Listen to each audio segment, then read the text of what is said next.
Hello and welcome to another news roundup from Celtic TV on Friday the 14th of March.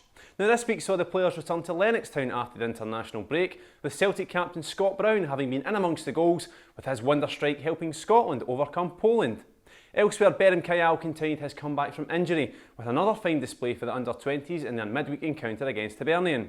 The Israeli recorded another 60 minutes of competitive football, meaning the midfielder could be back in first-team contention in the very near future.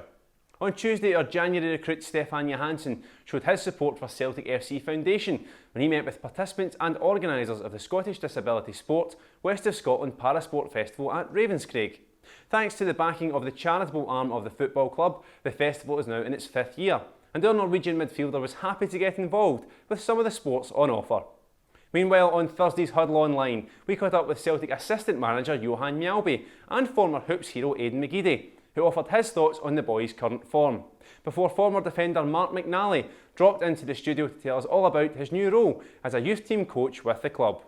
Also, it has been announced this week that should Celtic be fortunate enough to be involved in the UEFA Champions League qualifying matches, it is proposed that the first 2 qualifying rounds will be held at Murrayfield Stadium in Edinburgh, as of course Celtic Park is being used for the opening ceremony of this year's Commonwealth Games.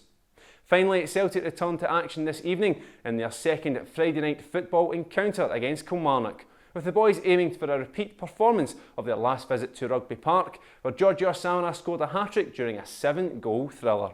Of course, this match is available on Celtic TV for all ex-UK and Ireland subscribers, so join us from 7:15 PM for all the pre-match build-up. Also, further details of all these stories are available on the official Celtic website or by logging on to the Channel of the Champions, Celtic TV.